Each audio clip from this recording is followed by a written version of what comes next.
Hey, how's it going, everyone? It's me, it's Jinsula. I hope you're having a good day, and welcome to today's Pokemon Go discussion video. Okay, so yesterday I made a video reporting that Niantic had seen its most significant revenue drop over the past 5 years, and this is a result of the Hear Us Niantic movement because a lot of players have pretty much ceased any kind of in-app purchases for the last couple of weeks, and I actually thought this was pretty significant, and I was really hoping it would lead to some positive changes with Pokemon Go. But unfortunately, it looks like Niantic made a response to that revenue drop report, and there's a lot of concerning things that I really do think needs to be addressed. That's what this video is going to be all about, so let's roll the intro and get right into it.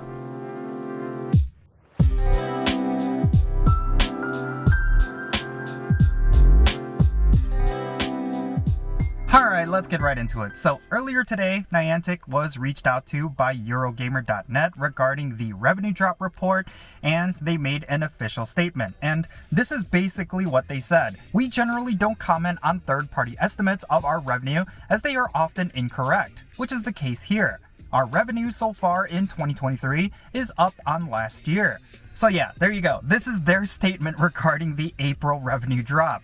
They are basically saying that 2023 has been a really good year for them, and I cannot disagree with that, and I'll get into that later. But yeah, this is not a direct response to the report. They're basically just saying that it doesn't matter to them because they're having a phenomenal beginning of the year.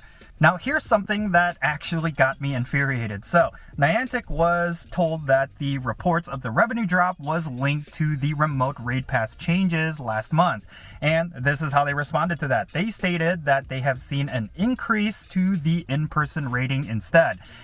I really feel like that is one of the most tone-deaf responses, and it really just shows that they are just completely out of touch with the community. Yes, there probably is a slight increase in in-person rating, but I guarantee you that rating overall has seen the most drastic decline that it's seen in a long time. So yeah, this article really does not move the needle for me personally. Like, I do think the perception is still there that they lost a ton of revenue as a result of the Hear Us Niantic movement, and I really feel like this is a non-answer. Like, they are not making the correct response. At the very least, what I think is actually going on here is that they're trying to reassure their investors and also the players who are not fully aware of what's going on.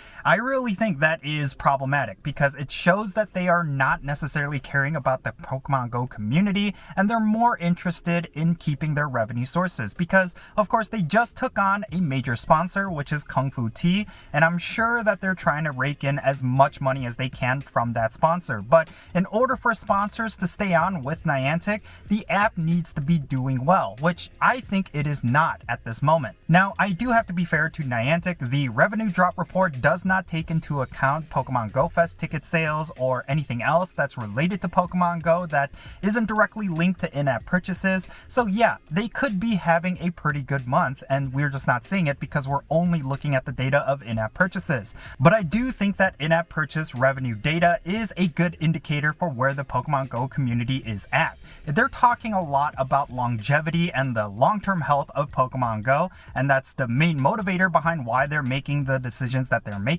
But I really think they're going the opposite way. I think the decisions that they're making is actually going to hurt the longevity of Pokemon Go because a lot of those mechanics that they are trying to change is what kept Pokemon Go alive for the last couple of years. Yes, you could say it is more because of the pandemic, but a lot of the quality of life improvements that remote raids brought, I think that was huge for getting people invested into Pokemon Go. Now that they've completely changed it and made it more expensive and they put a hard limit on it, a lot of people are just not interested in the game anymore, and it really shows. And going back to what their original statement said, that they're actually having a really good year compared to last year, well, yeah, that's not going to last because what happened at the beginning of this year? We had a whole bunch of really good in-game events. We also had the Go Tour event, which was priced extremely expensively compared to last year's Go Tour event, and we also had a flurry of really good raids at the beginning of this year. Like, for example, we had Reshiram and Zekrom Zekrom with signature moves, we've had Rayquaza with signature moves,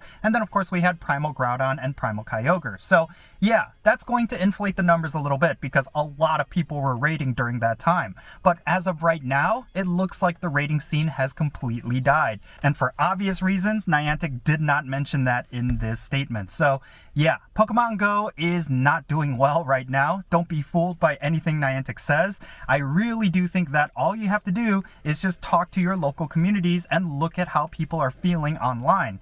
Yeah, a lot of people will say that social media and Reddit is not an indicator of how the actual audience is doing. But I actually think that if you just go out and talk to players on a raid hour, you can definitely feel the sense that people are not enjoying the game anymore. So yeah, Niantic needs to address the Heroes Niantic movement. They need to consider reverting the changes that they made to remote raid passes because Pokemon Go's longevity is what's actually at stake. They think they're actually doing a favor for Pokemon Go's future, but in reality, what they are actually doing is hurting the game's long-term success. So yeah, I really am disappointed at Niantic. I think this response was just abhorrent, and they really have shown their greedy side. They're really only caring about revenue at this point. So yeah, in any case, that's going to be it for this video. I would love to know your thoughts regarding everything that I talked about down below. What are your thoughts regarding their statement on the revenue drop? I would love to know what the community is thinking, so make sure you share those thoughts in the comment section so that we can have a great discussion.